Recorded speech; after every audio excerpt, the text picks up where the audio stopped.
She was sold for $50, not stolen, not tricked, sold, by the man who was supposed to protect her, handed over like a horse trade on a frozen Wyoming morning to a stranger with dirt under his fingernails and grief carved into every line of his face.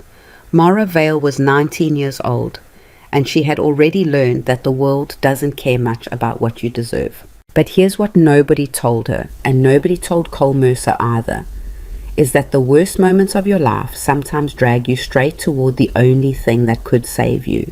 This is their story. Stay until the end, and drop the name of your city in the comments.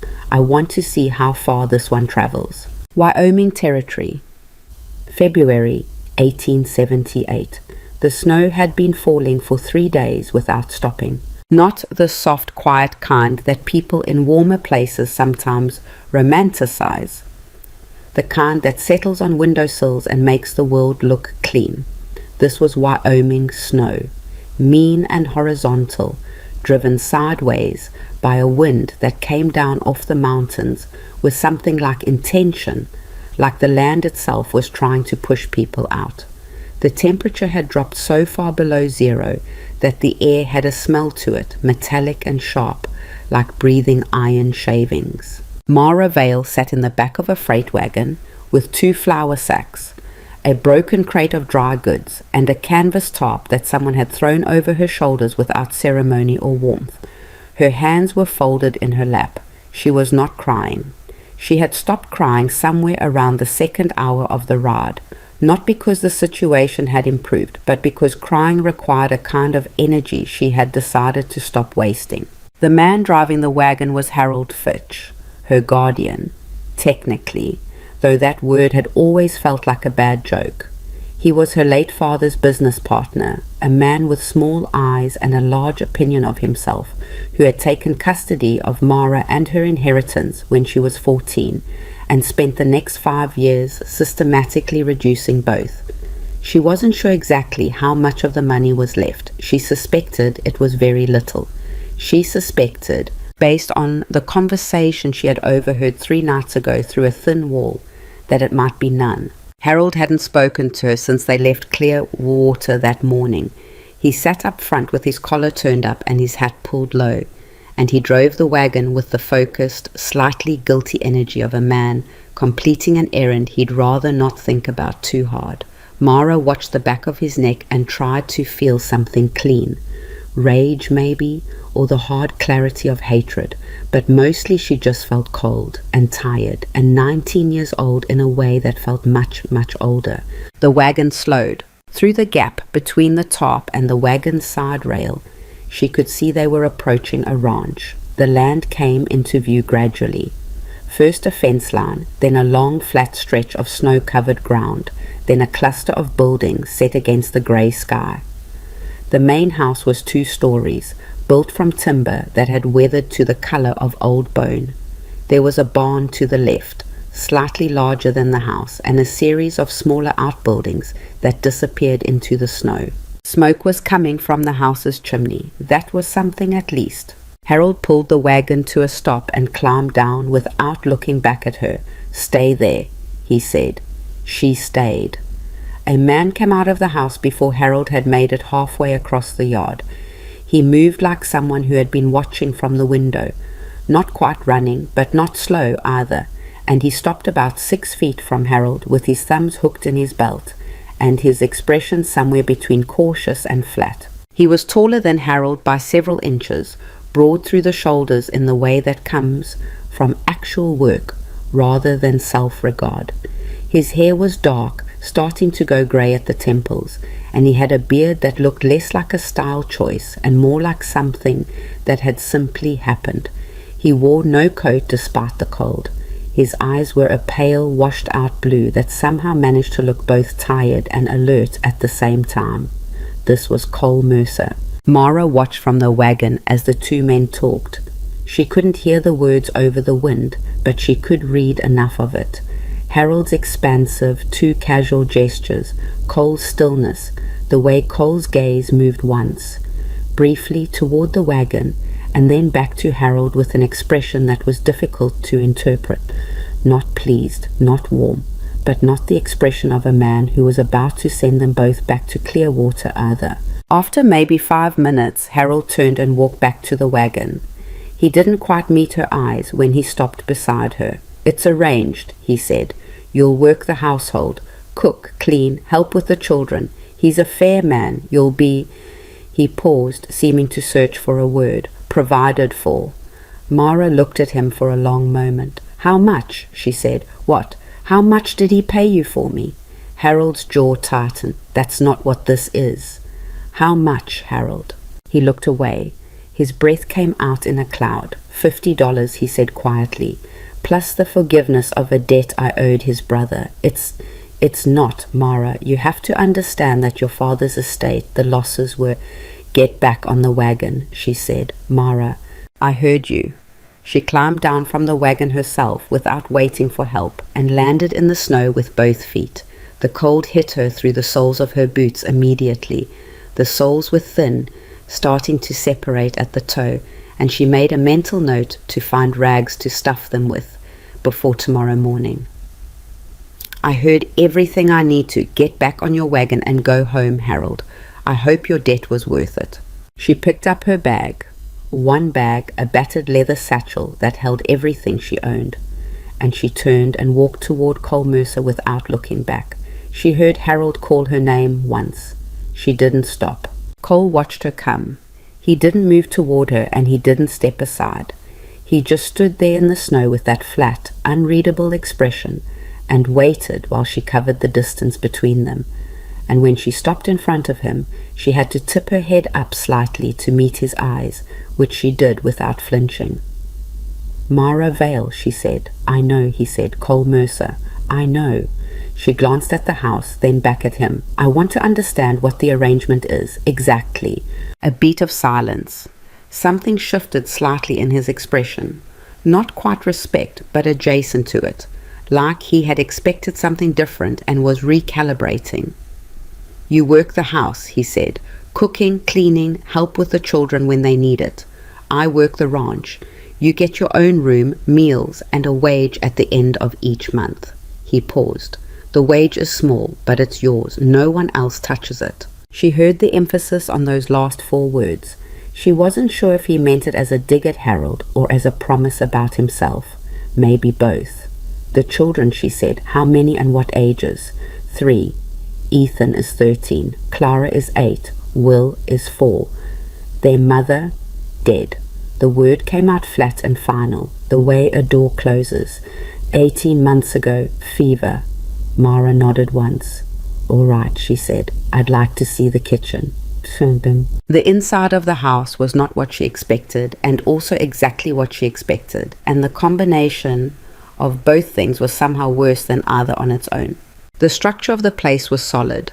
The walls were thick, the windows were properly fitted, and someone at some point had clearly built this house with the intention of it lasting. There was a large kitchen with an iron stove, a parlor with a stone fireplace, a dining table that could seat 8. Someone had, at some point, tried to make the house into a home. There were curtains on the windows, faded but present, and a rug in the parlor that had once been patterned and was now just generally worn. But that was the past. The present looked like a house in which people were surviving, not living. Dishes in the dry sink, unwashed, with a grey film of dried food, ash spilling out from the fireplace onto the stone because it hadn't been cleared. A smell, not a bad smell exactly, but a heavy smell, cold and closed and slightly stale.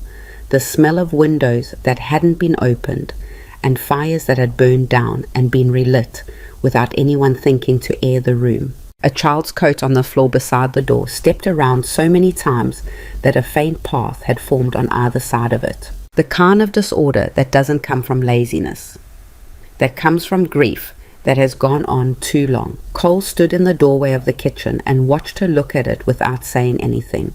He didn't apologize, which she appreciated. He didn't explain either. "I'll need wood," she said, "and the ash needs to come out of that fireplace before I can build a proper fire in it." "I'll get wood," he said. "Ethan can show you where the ash bucket is." "Where's Ethan?"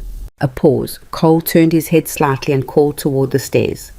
Ethan, nothing. He called again, a longer pause, then footsteps on the stairs, deliberate and slow, the footsteps of someone who wanted it known they were coming, only because they had decided to, not because they'd been called. The boy who appeared at the bottom of the stairs was 13, going on 40. He was tall for his age, with his father's dark hair and something of his father's jaw. And he had the specific expression of a child who has had to grow up too fast and resents it at a cellular level. He looked at Mara, the way people look at something they've been told to accept and have decided not to. "This is Mara," Cole said. "She'll be helping run the house." Ethan looked at her. "We don't need help." "Ethan, we've been fine." Cole's voice was quiet, but it had a quality to it that didn't invite debate. "Show her where the ash bucket is." A beat. Then Ethan turned without a word and walked back into the kitchen, and Mara followed him, because that was what you did. You followed what you had. You worked with what was in front of you. You kept moving. The ash bucket was behind the stove. It was already full. Clara came to find her that first evening while Mara was wrestling with the stove, which had a temperamental damper that someone had clearly been fighting for months. She appeared in the kitchen doorway the way small children sometimes appear. Suddenly, silently, as if she had always been standing there and you simply hadn't noticed. She was 8 years old and small for it, with brown hair in 2 braids that were coming apart and eyes that were very serious and very watchful. She was holding a rag doll by one arm. "Are you going to leave?" Clara said. Mara didn't look up from the damper. "Not planning on it." Mary Sutton left. She was the woman who came in September. She only stayed 2 weeks. What made her leave? Clara considered this. Ethan was mean to her, and Papa doesn't talk much, and it's cold. All of those things are still true, Mara said. Ethan's still mean, and your father still doesn't talk much, and it's still cold. Then why aren't you leaving? Mara finally got the damper into the right position and felt the draw improve. She sat back on her heels and looked at the girl. "Because I don't have anywhere else to go," she said. It was the honest answer, and she'd learned that honest answers, even hard ones, tend to land better with children than comfortable ones. Clara seemed to think about this for a while. Then she came fully into the kitchen and sat down on the stool beside the stove. She didn't say anything else. She just sat there, close enough to feel the warmth coming off the iron, and watched Mara work. Will was 4, and Will was asleep by the time Mara had finished the kitchen that first evening. She only saw him briefly. Cole carried him down from upstairs to show her, apparently deciding this was easier than explanation, and Will woke up just enough to stare at her with unfocused, slightly affronted eyes, before burying his face back into his father's shoulder. He smelled like little boy sleep and hay, and something slightly sour that probably meant his shirt needed washing. He had a round face and his mother's colouring, whatever that had been, and he held onto Cole's collar with one tight fist even while he slept. Cole put him back to bed and came downstairs to find Mara had made a simple supper from what the larder offered: salt pork, cornbread, dried beans that she'd gotten on to soak earlier. Not much, not fancy, but hot, and there was enough of it. He sat down across the table from her and they ate in silence. Ethan came down, helped himself from the pot without a word, and took his plate to the corner.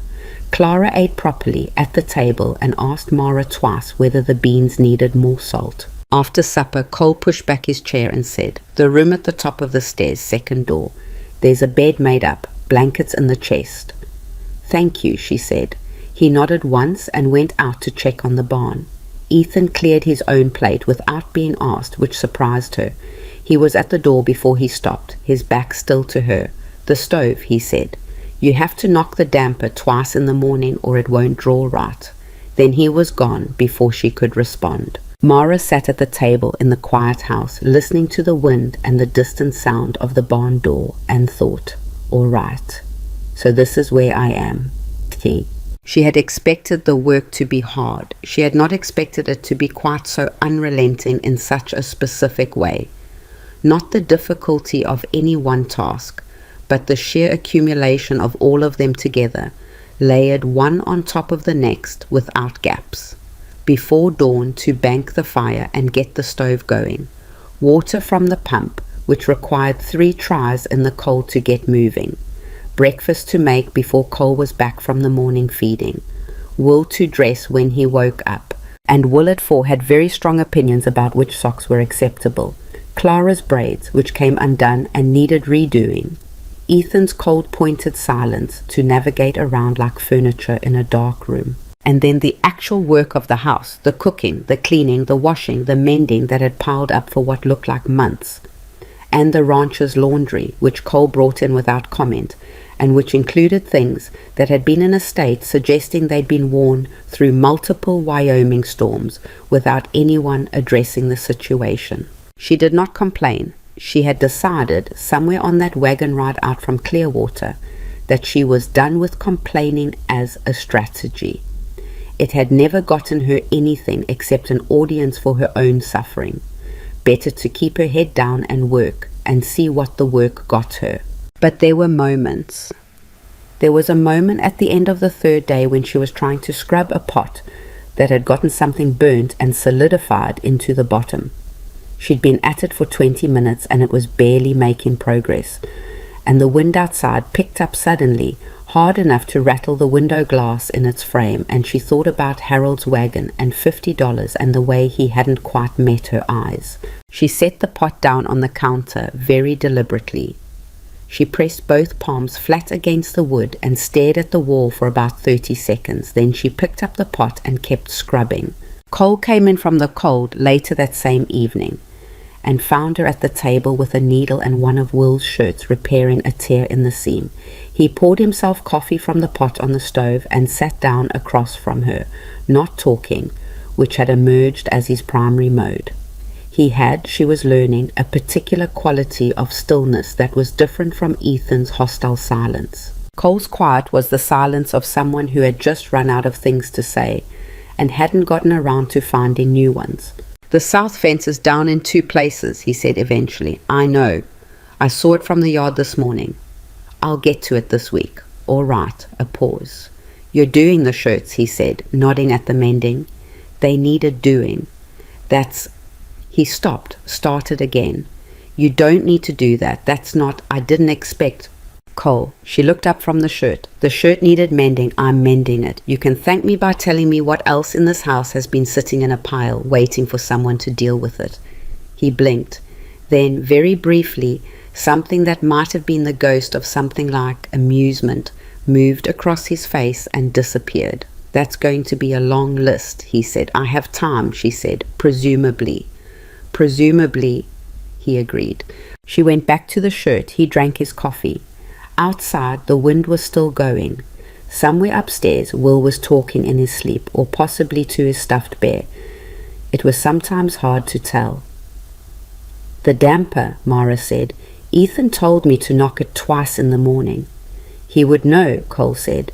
"He's been doing it since September." She looked up again. "By himself?" "By himself." She thought about a 13-year-old boy doing the early morning fire alone for months, in the cold, in the grey pre-dawn, carrying his mother's absence and his father's grief and the weight of being the oldest. She thought about the way Ethan had told her about the damper with his back turned, and was gone before she could respond. She went back to the mending and didn't say anything else, but she remembered. Cling. It was at the end of the 2nd week that Ethan actually spoke to her. Not the transactional exchanges. Those had been happening since the first day, reluctant and minimal, like a boy paying tolls he resented, but actually spoke. It happened because of the horse. There was a mare in the barn, a grey named Penny, who had started favouring her left foreleg. Mara had noticed it on her 3rd day. She had gone to the barn to ask Cole something about the cook stove, and she'd passed Penny's stall, and the horse had been standing with her weight shifted oddly. She'd mentioned it to Cole. He'd said he knew, and he'd look at it when he got time. 2 weeks later, Penny was standing the same way, and Cole had clearly not had time, because Cole never had time for anything except the most immediately urgent version of whatever crisis had developed that particular day. The ranch had a way of manufacturing those, Mara had grown up in a house with horses. Her father had kept two before Harold started selling things, and she'd spent hours in the stable as a child. She knew what a strained tendon looked like, and she knew what you did about it. She went out to the barn on a Sunday afternoon when the light was the best it got, a flat, pale winter grey, and she was cleaning the mare's hoof when Ethan appeared in the barn doorway. "What are you doing?" he said, not quite a challenge, but not far from one. "The frog's cracked," she said, not looking up, "and there's something starting in this tendon.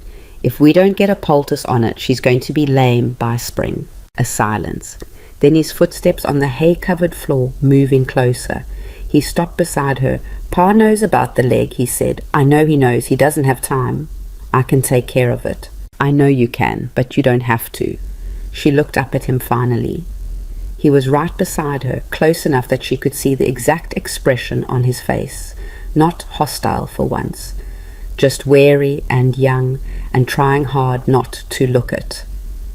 "You've been taking care of an awful lot of things for a long time," she said. "You're allowed to let someone help." He held her gaze for a moment, then he looked away at the horse. "The poultice," he said. "You know how to make it?"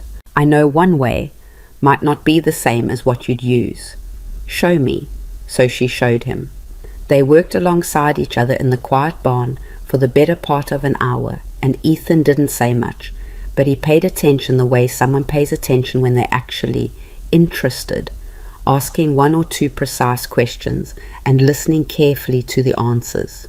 He had her father's hands, she noticed, wide palms, capable, the kind that learned things by doing them. At the end, he stood up, brushing straw from his knees, and looked at the mare, who was already standing more comfortably. "She was my mother's horse," he said. He said it to the horse, not to Mara.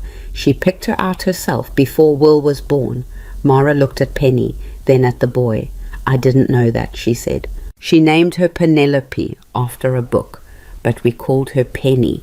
He reached out and touched the mare's nose, briefly, then let his hand drop. "That's all," he said, and turned and walked back toward the barn door. Mara let him go. She stood in the barn in the quiet cold air that smelled like hay and horse and winter, and she understood something about this family that she hadn't quite understood before. Their grief wasn't a disorder, wasn't a failure to cope. It was a presence.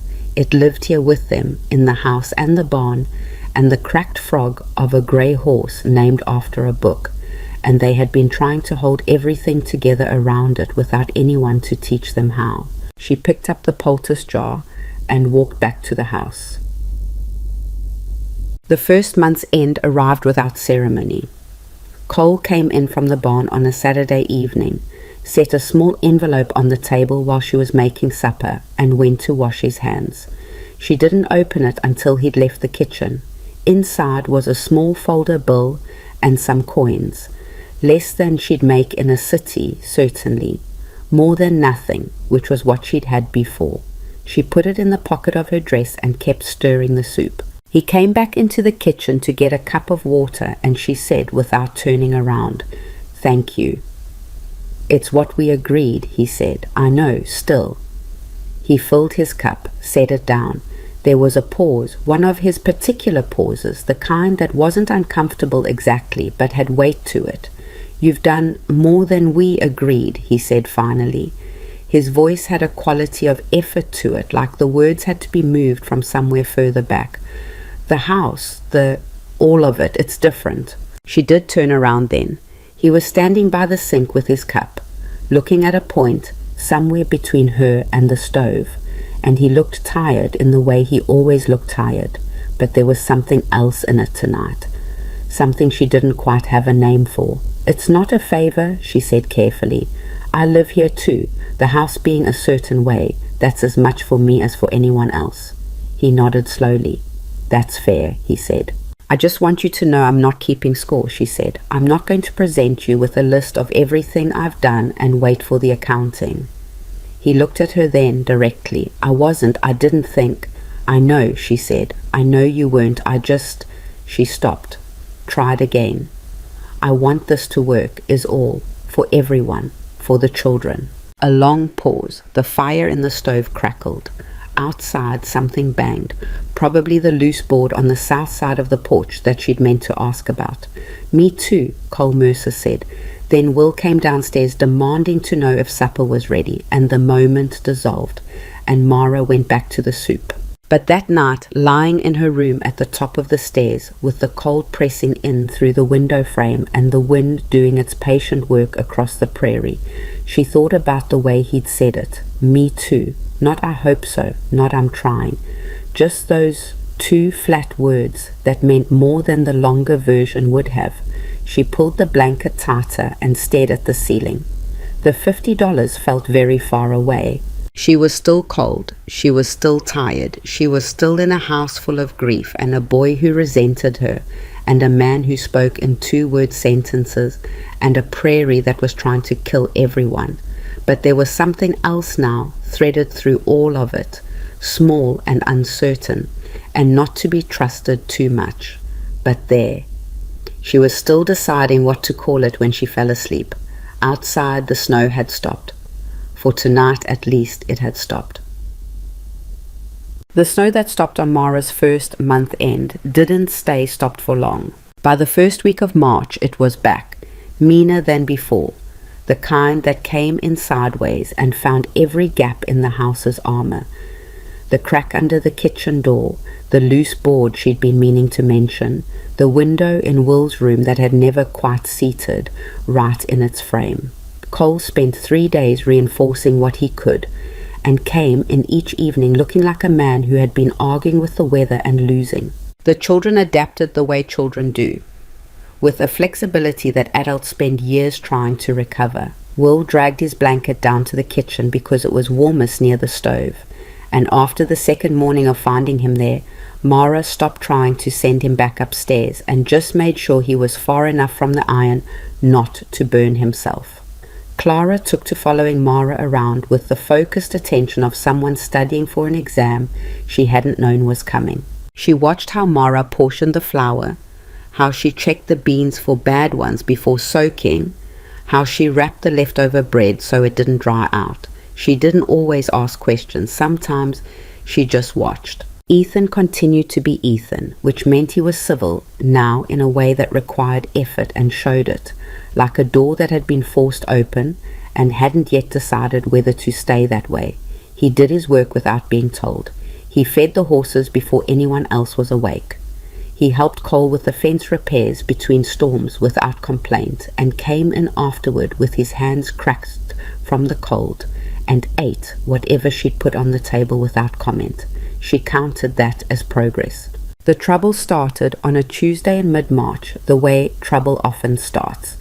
Not with drama, but quietly, with a small thing that turned out to be a large thing wearing a small thing's coat. Will woke up slower than usual, and he was normally a boy who hit the floor running, literally at a speed that had already caused 2 collisions with door frames in the past month. That morning, he lay in his blanket by the stove and looked up at Mara with eyes that were too bright and skin that was the wrong color. And when she put her hand to his forehead, she felt the heat coming off him before she'd even made full contact. "Cole," she said. She didn't raise her voice, but there was something in it that brought him in from the porch within 30 seconds. He crouched beside Will and felt his forehead and the thing that moved across his face then. She saw it clearly, and it was not something she wanted to see again. It was the face of a man who had already lost someone to fever in this house and was looking at the possibility of going through it again. Raw and specific and barely controlled. "How long?" he said. "I don't know. He seemed fine last night." Will looked between them. "My head hurts," he said, with the mildly aggrieved tone of a 4-year-old reporting an injustice. "And I'm cold." "I know, buddy," Cole said. His voice had gone very level. "You're going to be okay." Mara was already at the stove, adding wood, getting the heat up. "Get me the extra blankets from the chest upstairs," she told Cole. "The heavy ones." Then to Will, "I'm going to make you something warm to drink. Can you tell me if your throat hurts?" Will considered. "A little." "Here or here?" She indicated 2 points on his neck. He pointed. She noted it and kept moving. Cole came back with the blankets. He stood in the kitchen doorway holding them and watching her work, and she could feel the weight of his attention. Not critical, just the focused, helpless attention of a parent who cannot fix the thing that needs fixing. "He needs to stay warm and drink as much as he'll take," she said. "Broth, water, anything. If the fever goes higher, we'll need to bring it down." She paused. "Is there a doctor in Millhaven?" "Hargrove, but the road's not—" Cole stopped. "I can get to him if I have to." "Let's see how the morning goes," she said. "It might not come to that." It almost came to that. The fever spiked that afternoon, high enough that Will stopped being conversational and started being alarmingly quiet, which was worse. Mara sat beside him on the pallet they'd made near the stove and did what she knew.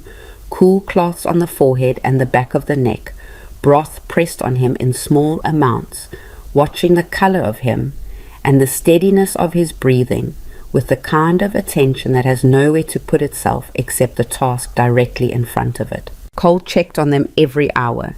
He came in from whatever work he was managing to sustain the ranch's minimum requirements, stood in the kitchen for a few minutes, asked how is he, received her assessment and went back out. She could hear him moving around the property, the barn, the fence, back to the barn, and understood that moving was how he was coping with not being able to do the one thing that actually needed doing.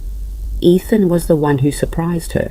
He appeared in the kitchen at 4 in the afternoon and stood there for a moment, hands at his sides, looking at his little brother on the pallet and at Mara beside him. Something was working through his expression that he was trying hard not to show. "Sit down," Mara said, without looking at him. "I need you to hold this cloth here while I change the one on his neck." He came and sat down and held the cloth where she showed him without argument. Will turned his head toward his brother's familiar voice when Ethan said his name quietly, and something in that small motion, the automatic trust of a little boy toward his big brother, made Mara look away for a moment at the middle distance. They sat there together for an hour, the three of them, while the stove worked and the light changed in the kitchen and Will drifted in and out of an uncomfortable sleep. Ethan didn't ask questions and she didn't explain anything. They just worked, the two of them, the boy who had been fighting her presence for 2 months and the woman who had not particularly wanted to be there either, and it was the most honest thing that had happened between them since she'd arrived. By evening the fever had broken, not dramatically, not all at once, just gradually, like ice slowly releasing its grip on a stone, and Will fell asleep around 6 with his color better and his breathing even, and Mara sat back on her heels and let out a breath she felt like she'd been holding since morning. Cole came in and looked at his son and looked at Mara and said after a moment, "Thank you." She wanted to say something that would land right, but she was too tired to find the exact words, so she just nodded and went to make supper. Ethan passed her in the kitchen doorway.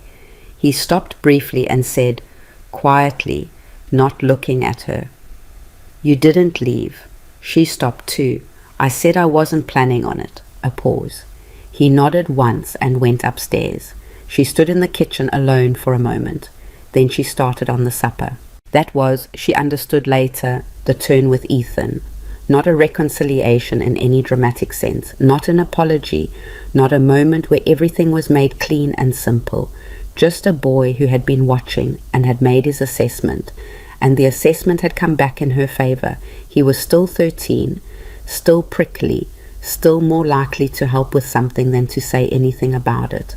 But the fundamental hostility was gone, replaced by a cautious, provisional trust that felt more real for being so carefully given. Spring came slow to Wyoming, like something suspicious of its own arrival. March became April without warmth, the snow retreating by degrees rather than seasons, pulling back reluctantly and leaving the ground exposed in patches, dark wet earth and dead grass and the occasional stubborn green thing pushing through where the sun hit longest, The creek behind the barn thawed unevenly, running free in the middle and still frozen at the edges, and Cole said it would flood if the snow in the mountains melted fast, which it sometimes did and sometimes didn't, and there was no reliable way to know in advance. The work expanded with the season. Winter had been about survival, keeping everything alive, keeping the cold out, keeping the food supply from running to nothing. Spring was about rebuilding, which turned out to be harder in different ways. The fence damage from the winter storms was extensive. Cole rode out one Saturday to assess it fully and came back with a list that he read to her that evening with the flat voice of a man doing math he doesn't like the answer to, 3 sections down. Posts rotted in 4 places. The south pasture gate had ice heaved out of its post holes entirely. "Can you fix it?" she asked. "Most of it. The lumber for the new posts." He stopped, looked at the list. "I need to go into Millhaven next week anyway. I'll see what I can afford." She knew what "see what I can afford" meant by then. It meant not much. The winter had been expensive in the way all Wyoming winters were expensive. More feed than anticipated, a repair on the barn roof she'd never gotten the full story on, the cost of keeping everyone warm when the fuel ran faster than expected. She'd been watching the household accounts without being asked to, because someone needed to, and the picture they made was not comfortable. She did not bring this up that evening, but she thought about it lying awake in her room, listening to the creek running distantly and the sound of the house settling in the cold.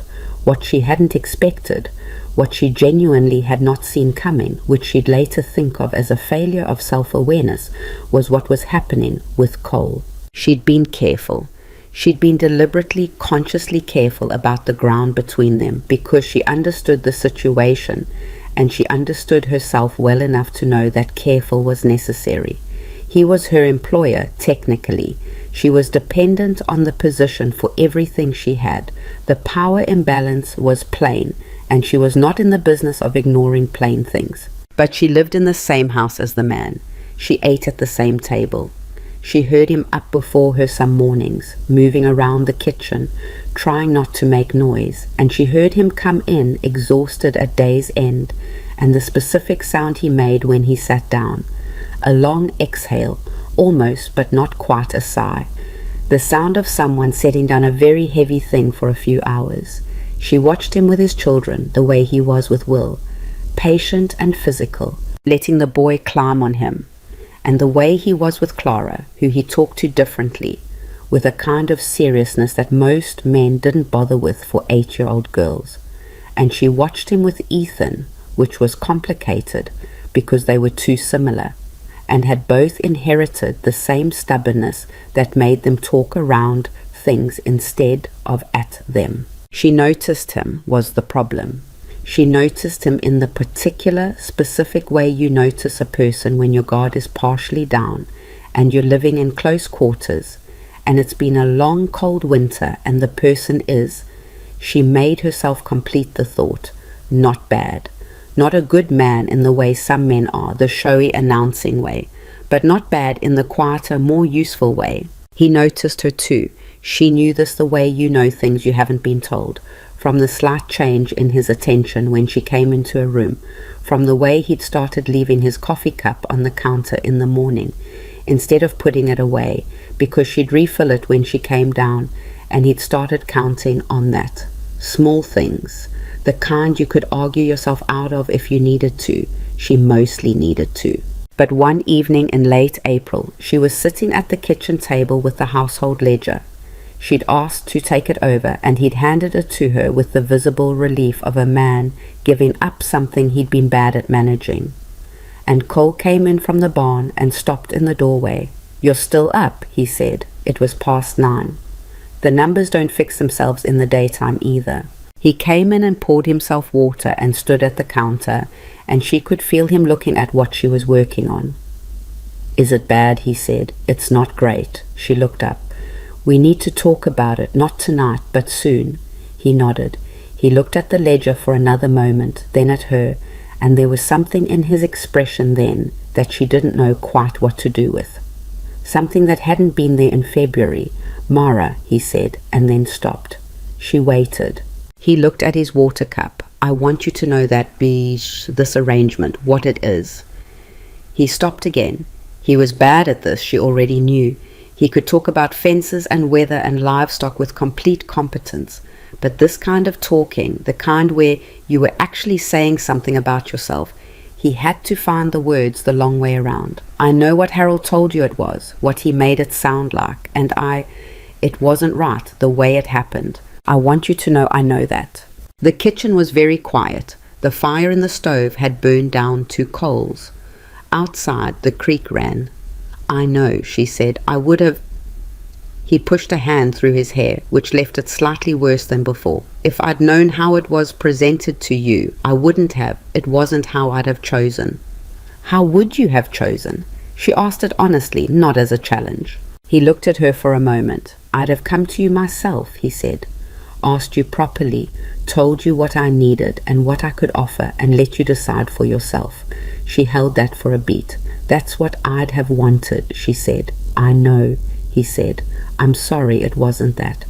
She looked back down at the ledger because she needed somewhere to look. Thank you for saying it. Or he put his water cup in the dry sink and said good night and went upstairs. And she sat at the table for a while longer without looking at any numbers. Outside, the night was clear for once. No clouds, which meant it would be cold by morning, but that was tomorrow's problem. Tonight, the stars over Wyoming were doing their extravagant thing, throwing light across the whole dark sky like they weren't worried about the expense.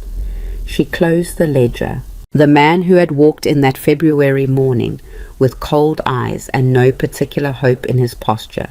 She had not expected to be sitting in his kitchen in April, thinking about the way he said her name when he was trying to say something real. She had not expected this at all, but the ground had shifted under her feet without her noticing. The way ground does in thaw season, and she was standing somewhere different than where she'd started.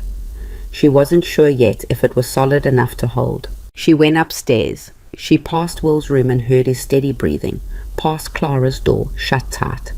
At the end of the hall, the line of light under Ethan's door, that meant he was reading past his bedtime, which she had decided was a battle not worth fighting for a boy who read. Her room was cold. She wrapped herself in the blankets and looked at the ceiling. Then she heard it, a sound she hadn't heard before in this house.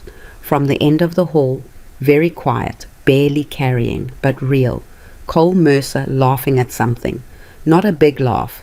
Just a small one, private, the kind you don't realize you've made until it's already out, like something had caught him off guard. She lay in the dark and listened to the quiet that followed it, and thought that was maybe the most hopeful sound she'd heard since she'd come to this frozen, broken, difficult, improbable place.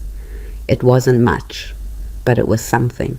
The gossip started in May, the way gossip always starts in small towns, not with a single loud accusation, but with a series of small, quiet observations that accumulated into something uglier than any of their parts. Mara heard it first from Clara, which was both the worst and most predictable way to hear it.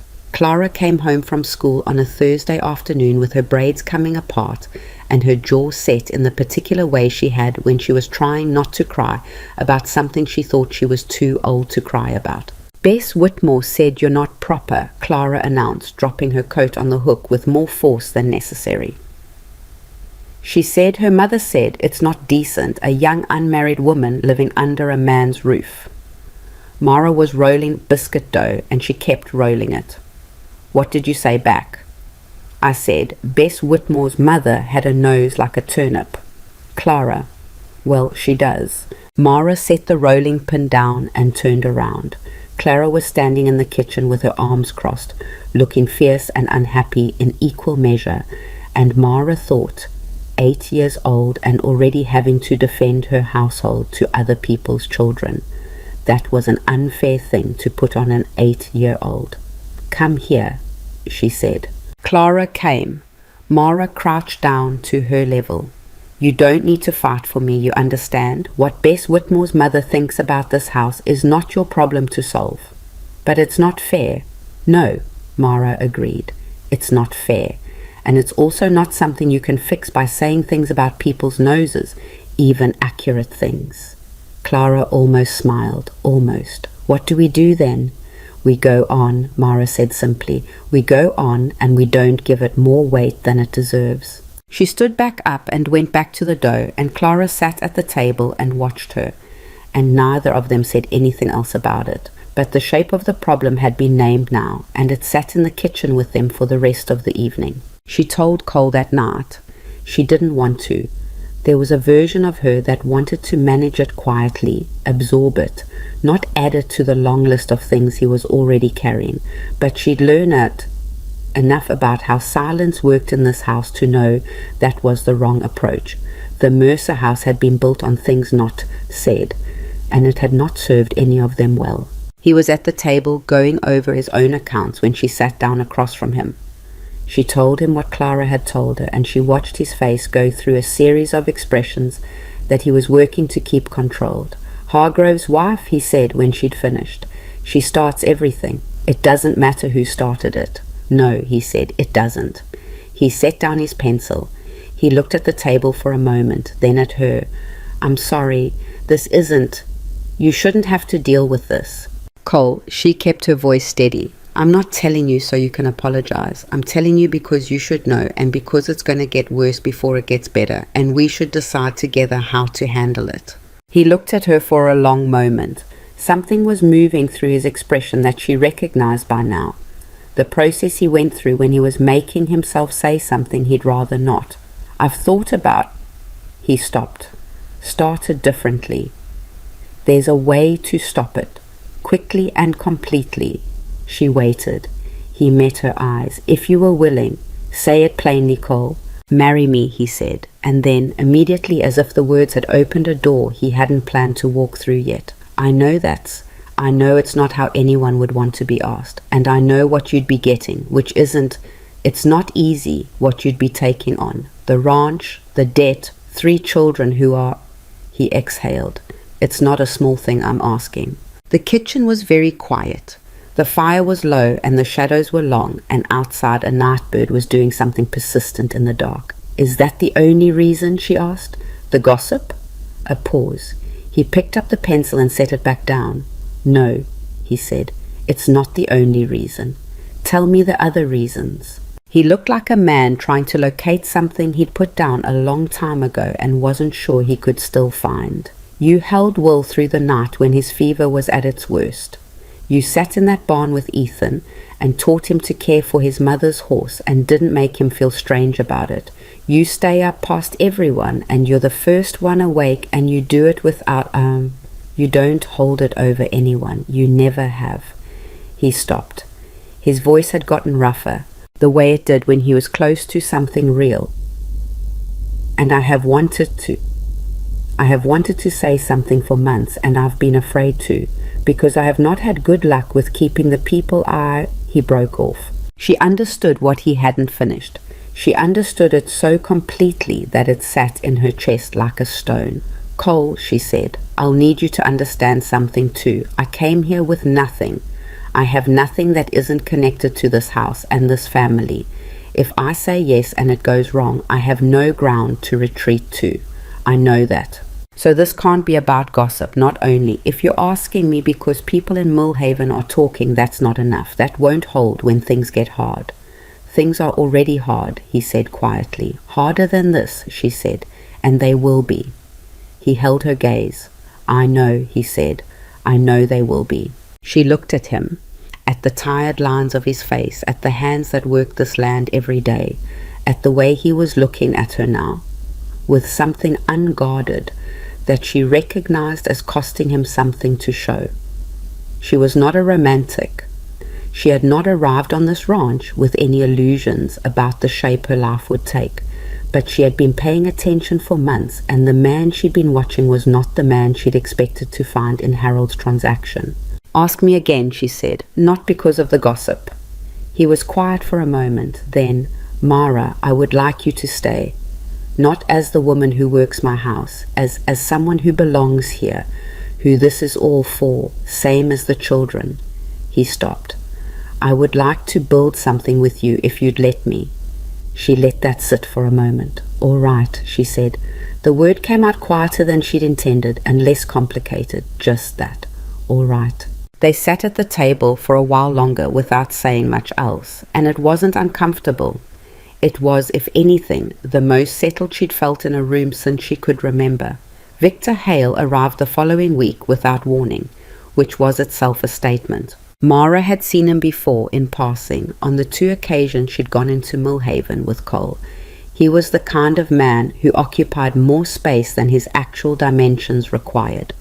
Tall, well-dressed by frontier standards, with a way of standing in a room that communicated ownership even of rooms he didn't own. He controlled most of the land east of the river.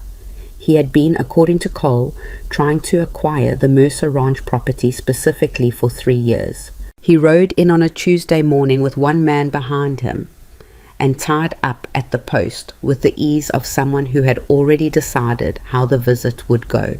Mara was hanging washing when she saw him cross the yard toward where Cole was working on the water trough.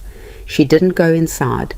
She stayed where she was and watched. She couldn't hear everything, but she could hear the shape of it, and the shape was familiar, the expansive friendliness that wasn't friendly, the laugh that landed in the conversation like something dropped from a height. Cole stood very still throughout, which was his way when he was working hard to control his reaction to something. After about 20 minutes, Hale glanced toward the house, saw her, and tipped his hat with a smile that she didn't return. Then he mounted and rode back out. Cole came to the fence line where she was working without being called. He stood on the other side of the fence with his hat in his hands and a look on his face she hadn't seen before. "What did he want?" she said. "Same as always." Cole turned his hat over once. "He wants to buy. He's raising the offer. $1,500 for the land and buildings." She calculated quickly against what she knew about the debts. "That would clear everything," she said. "Yes." "With some left over." "Yes." She looked at him. "But," he set his jaw, "but it's ours. It was my father's. My wife is buried on this land." He said the last thing the same way he always said things about her. Flat, finished, a door shut tight. "I'm not selling to Victor Hale." "All right," she said. "It's not practical," he said, as if she'd argued. "I know it's not practical, but Cole," I said. "All right." He stopped, looked at her, just like that. "It's your land, your family's land. I'm not going to tell you to sell it because a man in a good coat showed up with a number." She pulled a shirt from the basket and shook it out. "What I will say is we need to figure out the money situation before he comes back with a higher offer and it starts to look more attractive, because he will come back." Cole watched her pin the shirt to the line. "He said something else," he said. She waited. "He said," Cole's voice went carefully neutral, "he said the county commissioner was a personal friend of his, that there might be some question about the deed, my father's original claim. He said he wasn't making a threat, he was just letting me know as a neighbor." Mara's hand stilled on the sheet. She turned to look at him fully. "That's exactly a threat. I know." "What's the actual status of the deed?" "It's clean. I'm certain it's clean, but challenging it, even falsely, would cost money to fight that we don't have." She stood at the clothesline in the May sunshine and thought about Victor Hale's smile and the particular way he tipped his hat and all the violence a man like that could do without ever raising his voice. "All right," she said again, and this time the word meant something more complicated. "We have a wedding to plan and a money problem to solve and a man trying to squeeze us off our land. Let's take them in order." Cole looked at her with an expression she was starting to understand as his version of being moved by something. He put his hat back on. "You're not frightened," he said. "I'm terrified," she said. "I'm just not letting it decide things." She went back to hanging the washing, and Cole stood at the fence for another moment, then went back to the water trough, and neither of them said anything else about it until supper. The wedding was small. A justice of the peace in Millhaven, a Thursday morning in early June, with Ethan and Clara as witnesses, and Will dressed in his good shirt, who spent the ceremony quietly destroying a biscuit he'd been given to keep him occupied. There were no flowers and no particular speeches. The justice was a tired man named Albright, who appeared to have performed a great many of these and had settled into a kind of professional warmth that was genuine if economical. Mara wore her second dress, which was better than her first. Cole wore the jacket he wore to funerals and the one formal occasion she could identify, which seemed appropriate enough. Afterward, Clara said, "Is it different now?"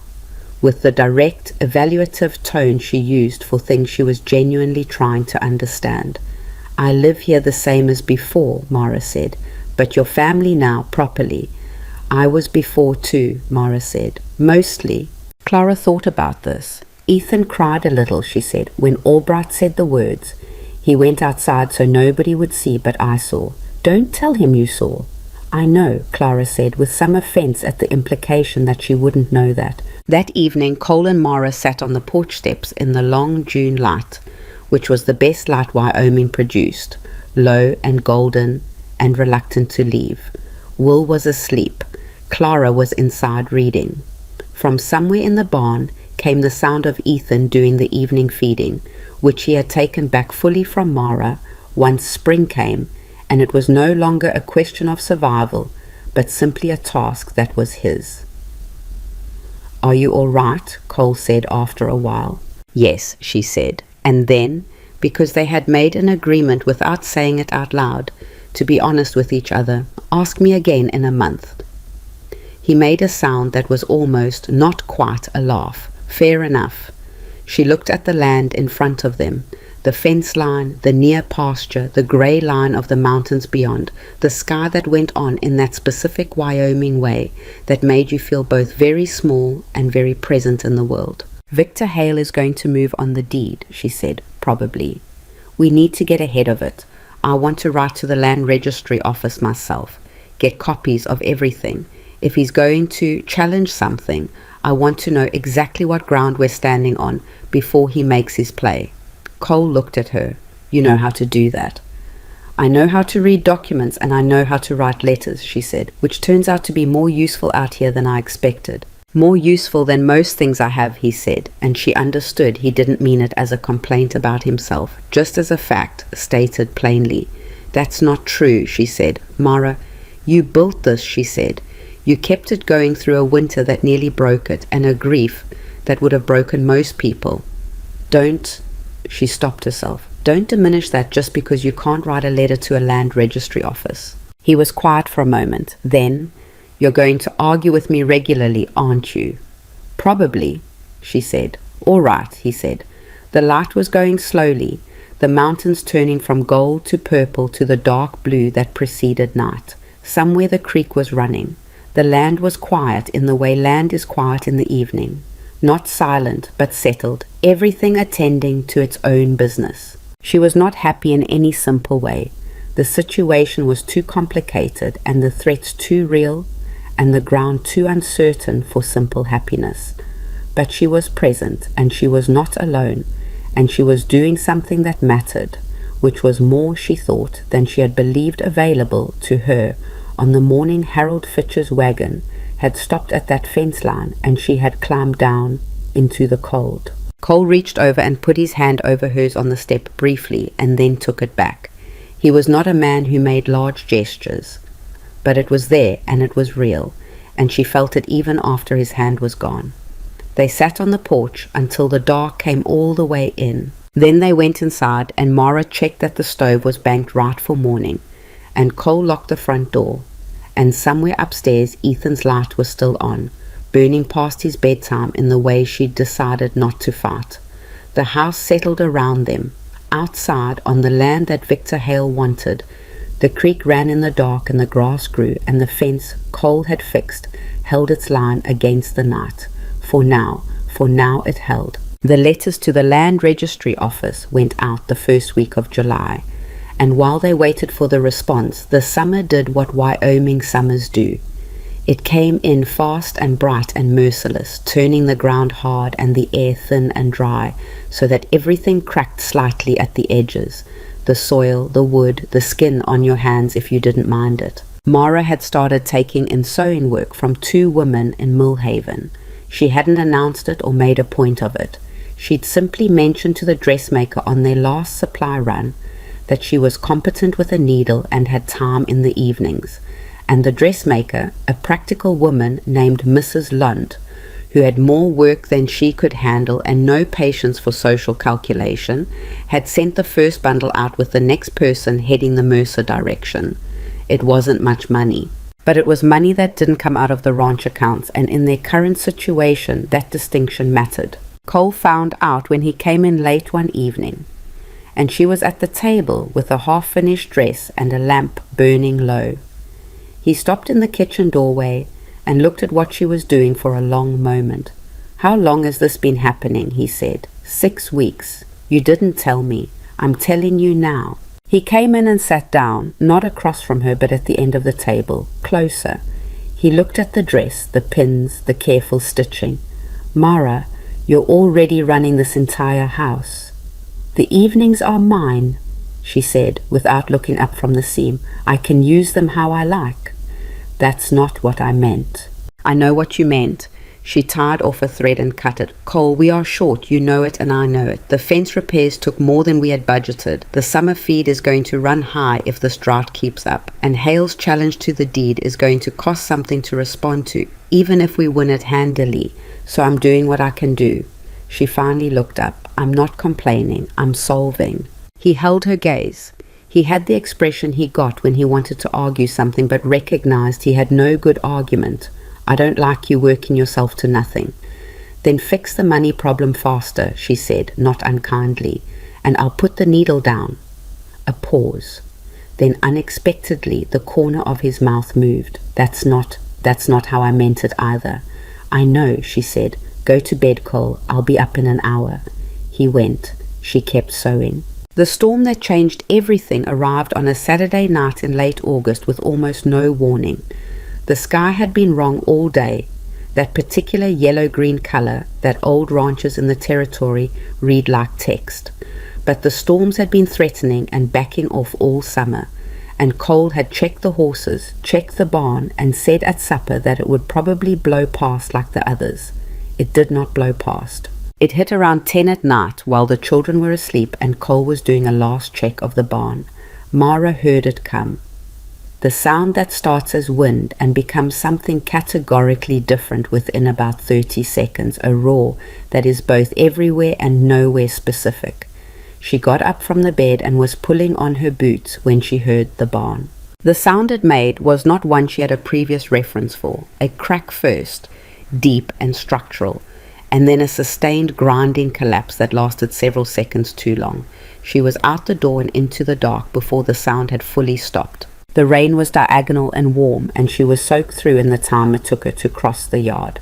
The barn was standing, most of it, but the north side, the oldest section, had come down. The roof had folded in at the join between the old timber and the newer addition, and a section of wall and roof had come down in a heap of broken lumber and hay and iron fittings. "Cole," she was already moving toward it. "Cole!"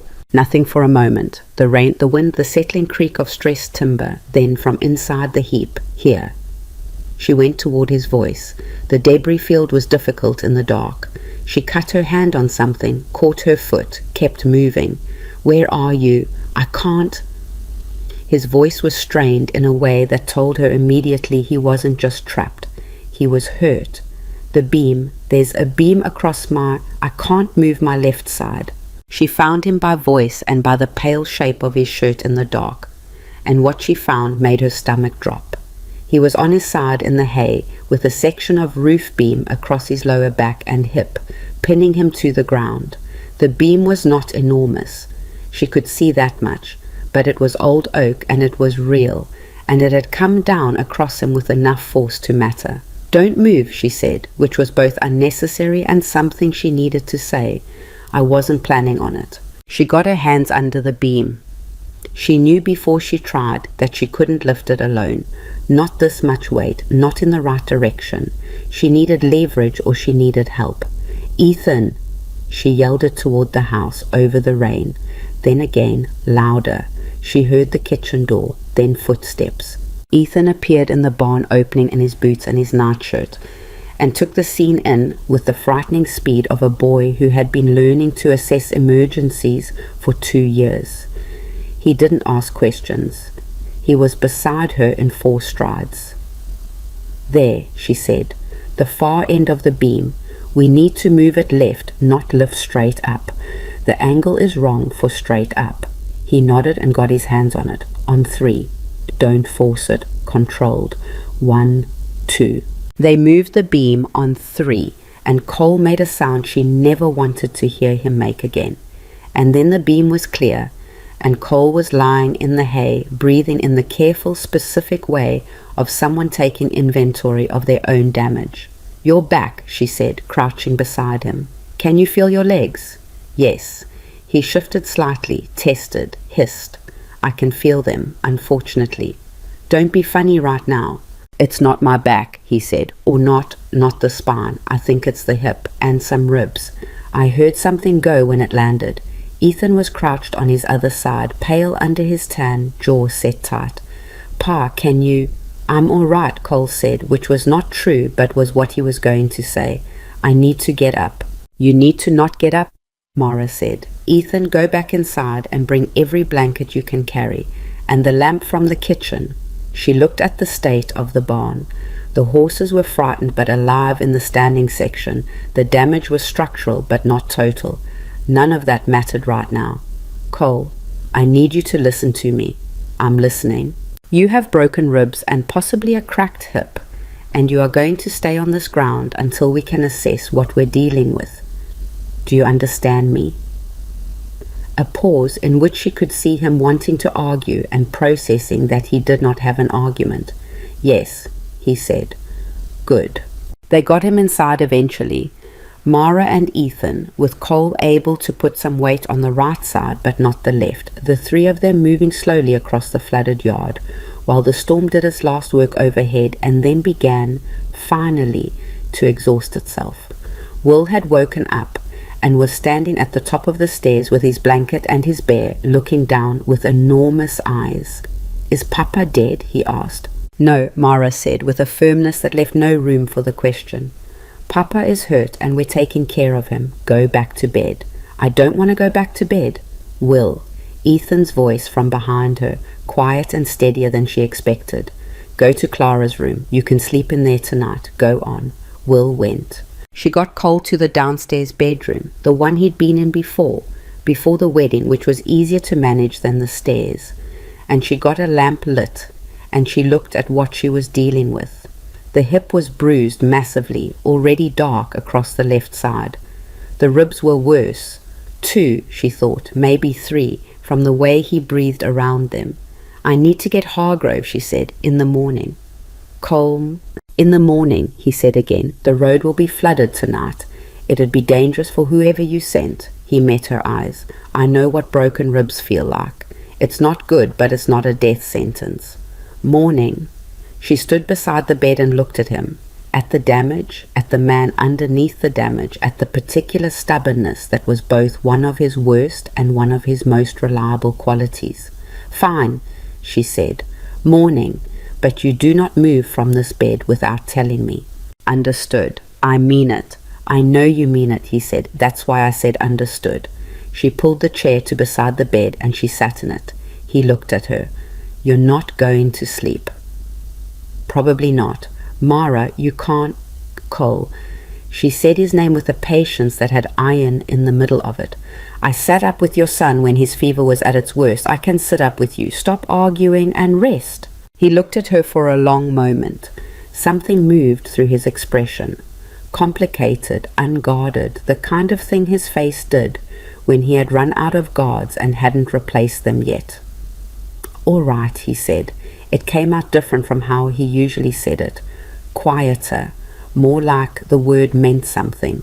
He closed his eyes.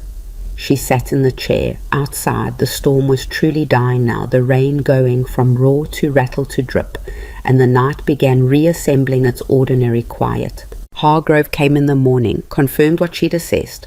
2 ribs, cracked, not broken through, and the hip bruised, badly but intact, and left a list of instructions that amounted to rest, don't lift anything, rest, eat properly. And did he understand what rest meant?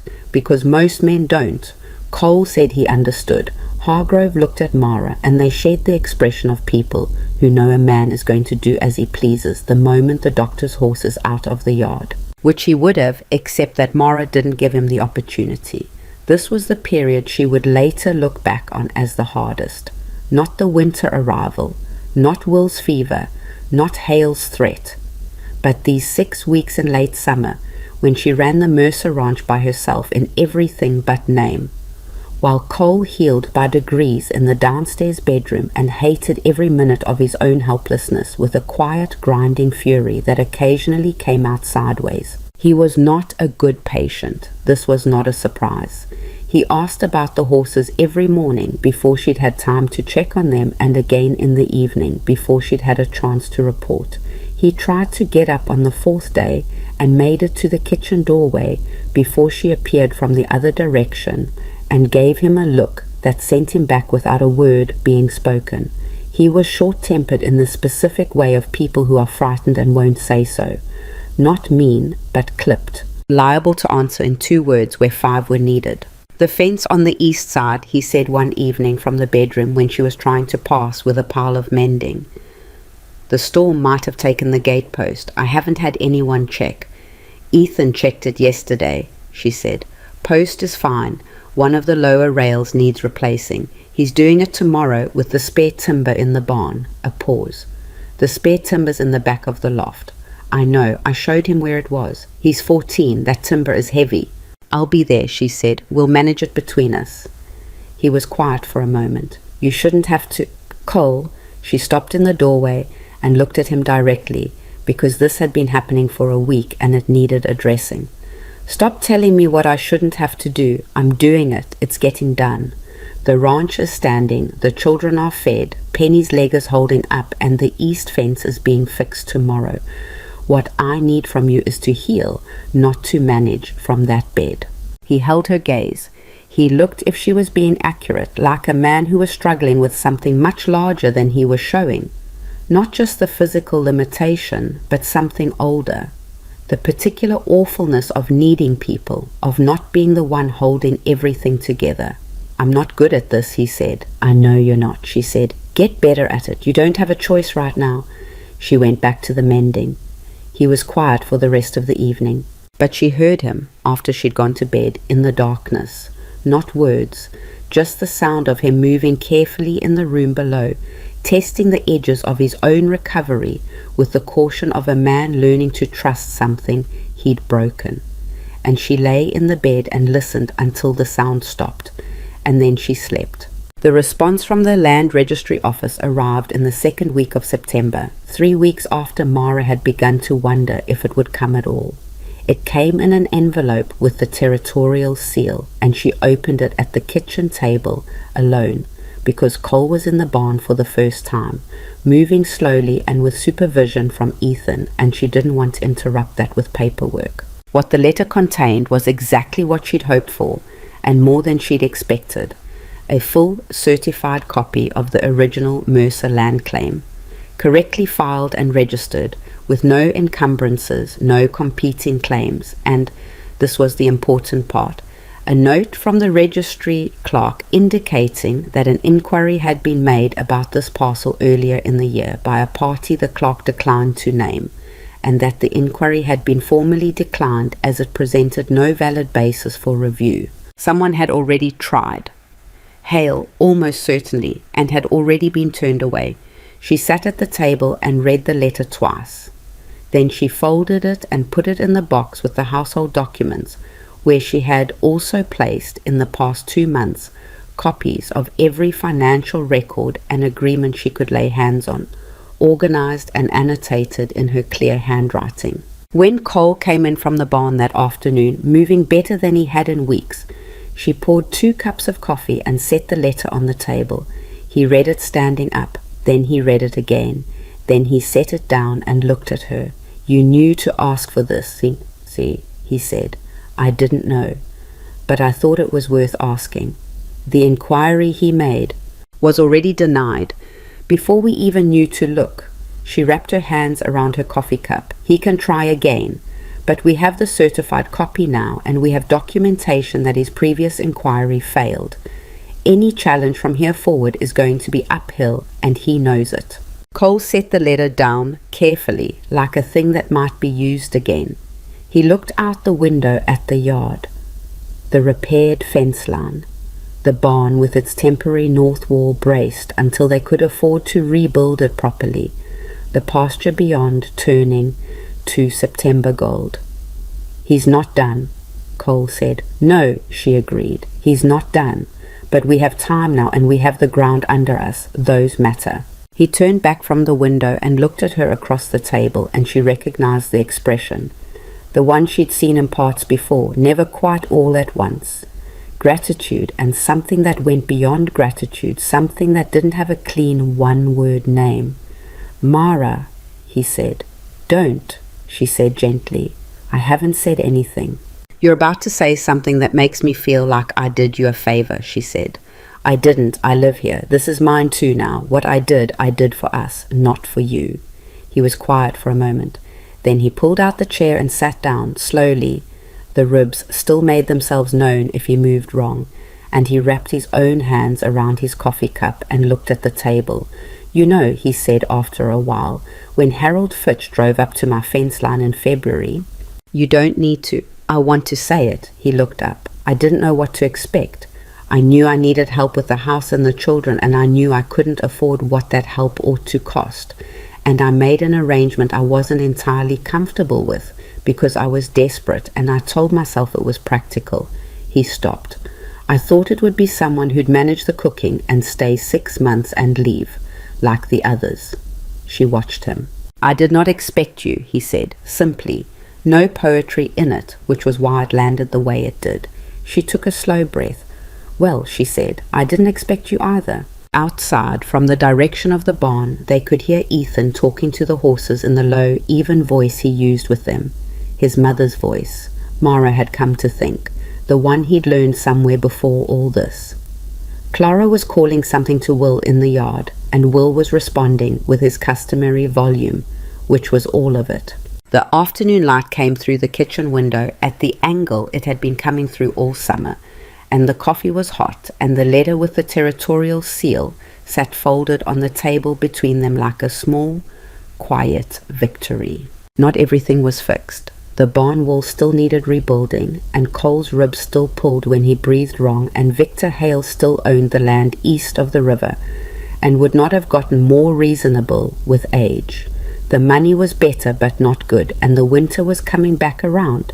It always was, and there were 100 things on the list that hadn't been addressed yet and might not be before the snow came, but the ground was under them, and they were standing on it together. That, Mara Vale Mercer had decided, was more than she'd been promised when she climbed down from Harold Fitch's wagon into the snow.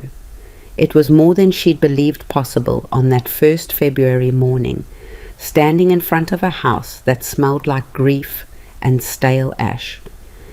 She picked up her coffee and drank it. Across the table, Cole did the same.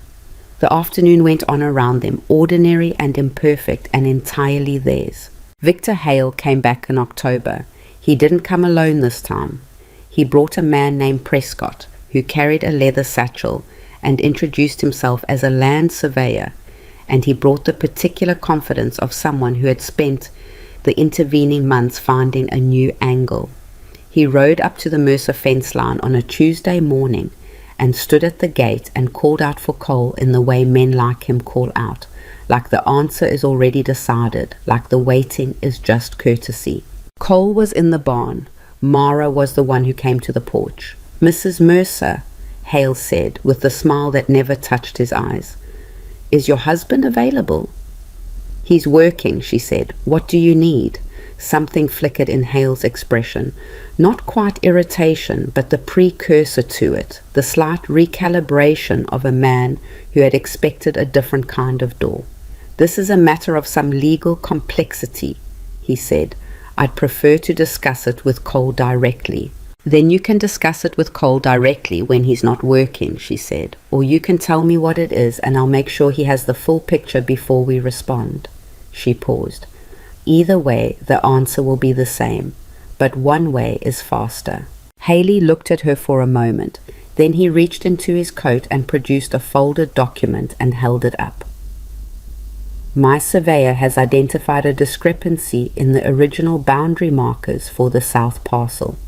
The creek line has shifted over 20 years, and the legal boundary, properly interpreted, places approximately 40 acres of your current grazing land within the Hale property line. Mara stood on the porch and kept her expression exactly where she wanted it. 40 acres, she said. Of the south pasture? Yes. That's the best grazing land on this property. I'm aware, Hale said, and to his credit, he didn't bother disguising it. Leave the survey document at the gate, she said. I'll look at it today. Mrs. Mercer, this isn't a negotiation. Everything is a negotiation, Mr. Hale, she said. Leave the document.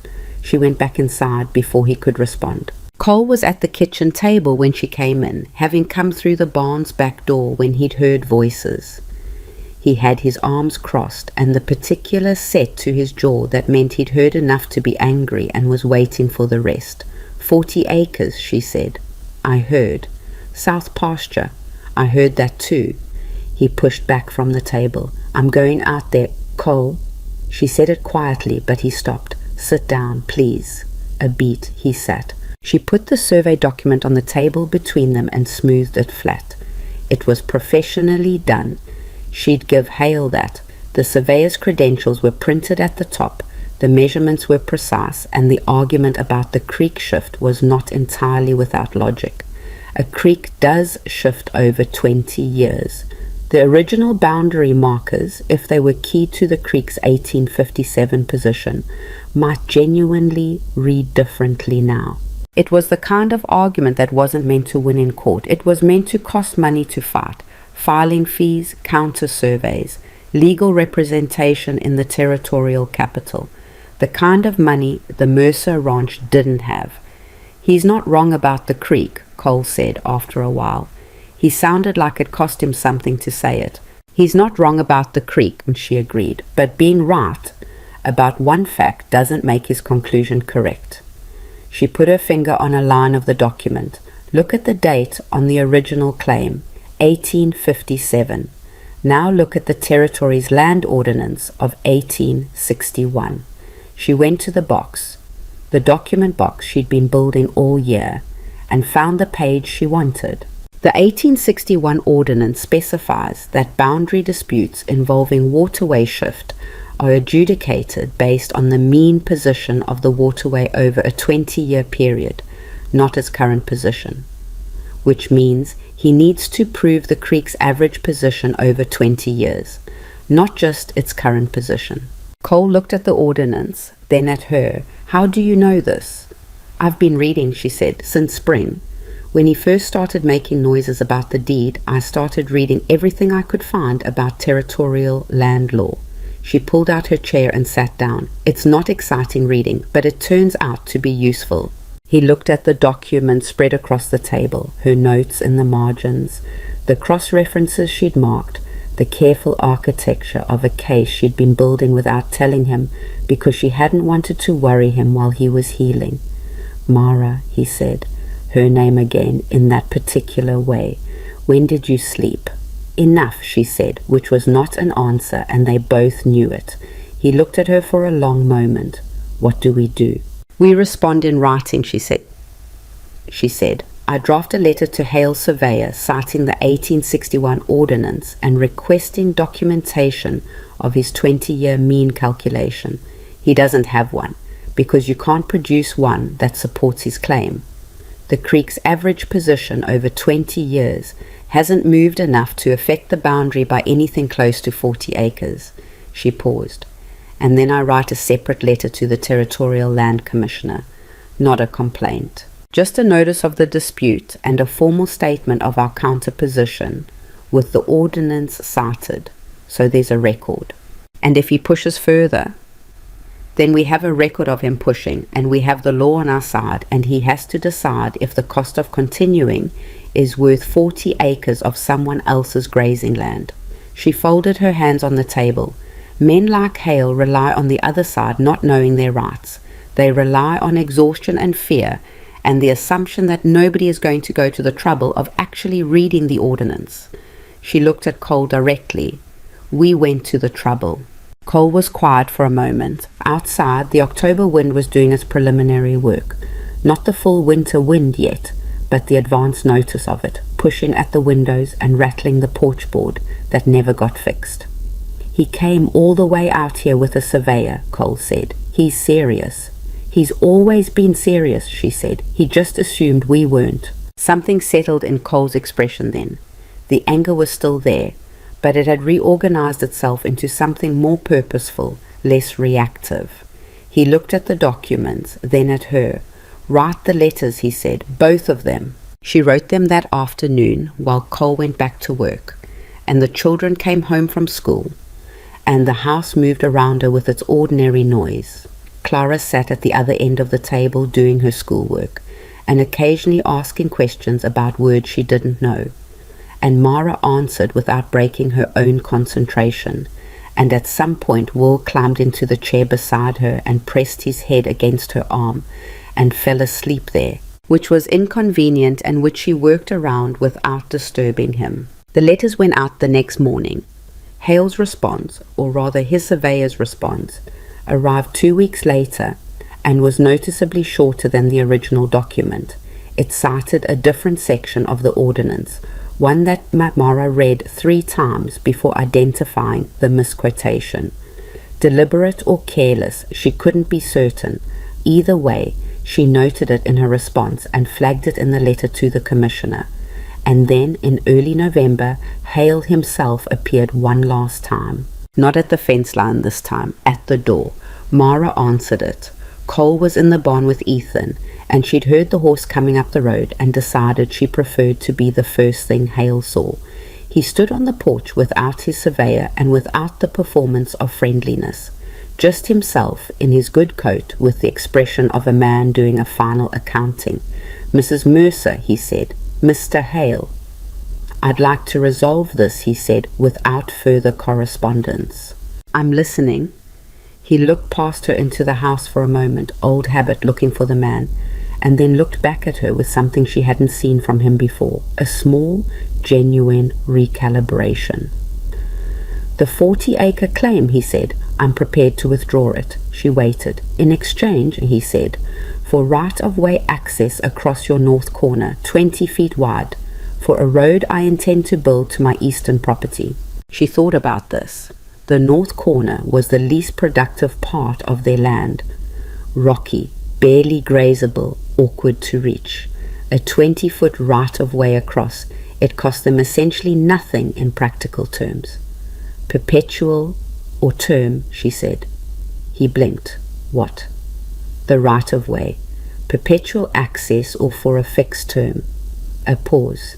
He hadn't expected the question. 20 years, he said after a moment. 15, she said, documented and registered with the territory, and the withdrawal of the 40-acre claim must also be registered, formally, so it cannot be revived. Another pause, longer. He looked at her with an expression she would have found almost satisfying if she'd let herself. "You're not what I expected," he said. "No," she said, "I don't imagine I am." He agreed to the terms. She drew them up herself that evening and had Cole review them and sent copies to the territorial registry and to the land commissioner. Hale signed and registered his withdrawal the following week. It was over, not dramatically, not with any particular ceremony, just a signature on a document and a problem that had been pressing on the Mercer Ranch since before Mara arrived, finally, quietly, releasing its grip. Cole came in from the cold the evening the final confirmation arrived, and she handed him the letter without comment. He read it standing in the kitchen in his coat, still cold from outside, and when he'd finished he set it on the table and stood there for a moment. Then he crossed the kitchen and put his arms around her, carefully, the way a man does when he's still relearning how to do it. Not perfectly, a little awkward, his chin at the wrong angle for a moment before it found the right one. She let herself lean into it, not for long, but enough. "You did that," he said. "We did that," she said. "Don't rewrite it." She felt him exhale. That particular exhale, the one she knew by now. Something setting down. Harold Fitch came to Millhaven in late November. She found out because Mrs. Lunt mentioned it in the practical way Mrs. Lunt mentioned things, while Mara was dropping off a finished dress. "Your previous guardian is staying at the Millhaven Inn," she said, "in case you didn't know.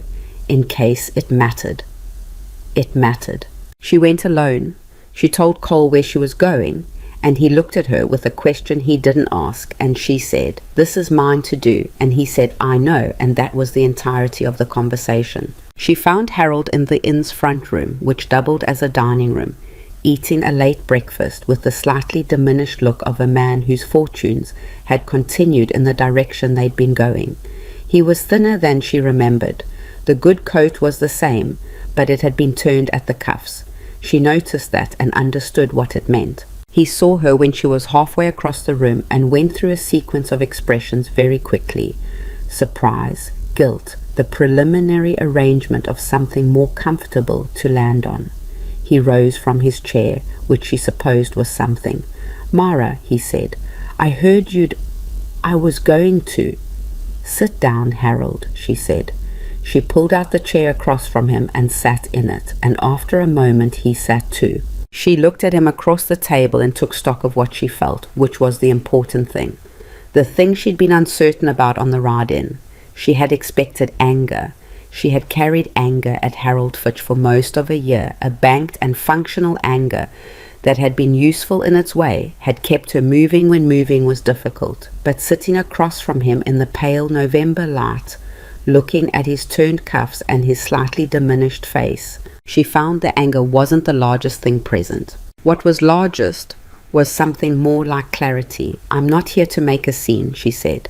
"I want you to know that first." He looked relieved, and then immediately guilty about looking relieved. "Mara, I want to explain. The situation with your father's estate was genuinely, the losses were not." "Harold." She stopped him, not harshly. "I don't need the explanation. I've had a year to understand what happened, and I understand it well enough." She paused. "What I came to say is this. I'm not going to carry what you did as something that happened to me. I'm choosing not to." She watched his face. "Not because it was acceptable. It wasn't. Not because I forgive it easily. I don't. But because carrying it as a wound is a weight I don't want to spend my life under. And the life I have now." She stopped. Let herself feel it clearly for a moment. "The life I have now is worth more than the bitterness of looking back." Harold was quiet. He looked old, she realized. Actually old in a way he hadn't been 2 years ago. "You've built something out there," he said. It wasn't a question. "Yes," she said. "I'm glad," he said, and she believed him, and that surprised her, and she let it surprise her rather than arguing with it. She stood up. "Don't come to the ranch," she said. "That's the only thing I'm asking. It's not a place for old transactions. But you can be in Millhaven without it being a problem." She picked up her coat from the back of the chair. "Take care of yourself, Harold. You look like you haven't been." She left him there and walked back through the inn's front room and out into the November cold, and she stood on the board sidewalk for a moment in the thin winter light. She was 20 years old. In February she would be 21. She had arrived at the Mercer Ranch with one bag, cracked boot soles, and $50 worth of transaction on her back. She had not expected to stay. She had not expected to love 3 children who had not made it easy. She had not expected a grey horse named after a book to become one of the things she'd be saddest to lose. She had not expected a man who spoke in 2-word sentences and had grief worn into him like weather damage to become the person she most wanted to talk to about anything that mattered. She had not expected any of it, and that she had come to believe was the entire point. You cannot plan your way to the life that actually saves you. Sometimes it arrives in a freight wagon in a Wyoming snowstorm, wearing the face of a bad deal. The ride back was cold and clear, the kind of November day where the sky is blue so deep it looks like it means something. The mountains were already winter white, and the land between was going gold and brown, and Penny, she was riding Penny, who had been sound all year, the tendon healed clean, moved under her with the easy recovered stride of something that had been cared for properly. she got back before dark. Cole was on the porch when she rode in, which meant he'd been watching for her, which he would deny if she said so. "Well," he said when she tied Penny and come up the steps. "It's done," she said. "I said what needed saying." He looked at her face, reading it the way he'd gotten good at doing. "Are you all right?" "Yes," she said, and then more honestly, "I'm better than all right. I'm finished with it." He held the door open for her and she went inside. The kitchen was warm. Clara had started supper and made a reasonable attempt at the biscuits, which were slightly lopsided, but would taste fine. Will was underneath the table for reasons that were unclear, and probably best not investigated. Ethan was at the far end of the kitchen, reading with the focused obliviousness of a boy who has learned to carve out his own space within a full house. This was what she had built. Not from nothing, from something harder than nothing, from wreckage and mistrust and grief and cold and the long, slow work of showing up every single day when it would have been easier not to. You do not build a family from good intentions. You build it from the 10,000 ordinary moments that nobody sees. The fire banked before dawn, the hand held on a sick child's forehead through the night. The letter written to a land registry office at 11 o'clock when everyone else is asleep. The argument you have honestly instead of the silence you keep safely. You build it from choosing over and over to stay. The following spring they planted 2 trees at the eastern edge of the yard. Cole's idea, which he proposed with the offhand casualness of a man trying not to make too much of something. An oak and a cottonwood, saplings from the nursery in Millhaven, placed with about 8 feet between them. "They'll grow into each other in about 20 years, Cole said, tamping the soil around the oak's base. "That's a long-term plan," she said. "I'm a long-term plan kind of person," he said. She looked at him kneeling in the dirt, his hat pushed back, a smear of mud on his jaw, and she thought, this is the man. This is the specific, imperfect, inarticulate, stubborn, decent man who came out of his house in the February cold to meet a freight wagon, and who has not been easy and has not been simple and has been, in all the ways that count, exactly what was needed. "Cole," she said, "you have mud on your face." He reached up and made it worse. She didn't tell him. Ethan came out to help pack the soil around the cottonwood, which he did with the quiet competence that had come to define him. 14 now and growing toward the man he'd be, someone serious and capable with his mother's careful hands and his father's stubbornness, and something that was entirely his own, that hadn't existed before all of this. Clara came behind him with Will, who had brought a stick for reasons that were never explained, but which he considered important. The 5 of them stood in the spring afternoon and looked at the 2 small trees, which looked, it had to be said, like 2 small trees. Nothing more, nothing that would mean anything to anyone who didn't know what had been planted alongside them, but they would grow. In 20 years, if you came to the Mercer Ranch and stood at the eastern edge of the yard, you would find 2 trees grown so close together they'd be nearly impossible to separate. Their branches interleaved, their shadows falling as one long shadow across the afternoon ground. You would have no way of knowing, looking at them, that they had been put in the ground by a man who had lost almost everything, and a woman who had been sold for $50. In the year both of them decided that the only honest thing left to do was to stop running and build something real. You would just see the trees. And that maybe is the whole story of it. What survives is not the suffering, the fever, the storm, the threats, the grief, the cold mornings, and the impossible accounts, and the men who believed they could purchase or pressure their way into what belonged to someone else. What survives is the ordinary life built on the far side of all that. The biscuits, slightly lopsided. The horse named after a book, Walking Sound. The boy who cried at a wedding ceremony and went outside so nobody would see.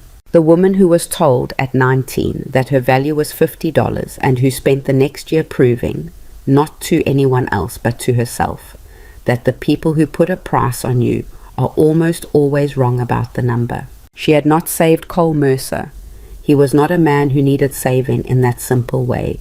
He needed what most people need, someone willing to stay in the room when things were difficult, someone who would read the ordinance and write the letter and sit in the chair beside the bed and be present, fully, without performance.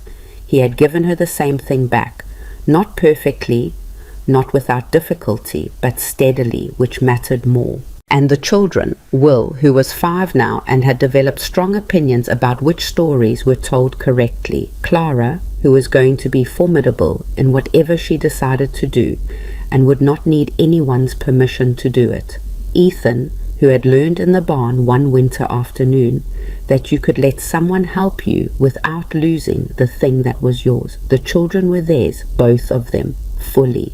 The afternoon went long, the way spring afternoons do in Wyoming when the light cooperates. Eventually Will lost interest in the trees and redirected his stick toward other purposes, and Clara went back inside, and Ethan drifted toward the barn, and it was just the two of them standing at the edge of the yard. "You know what I think about," Cole said. "What?"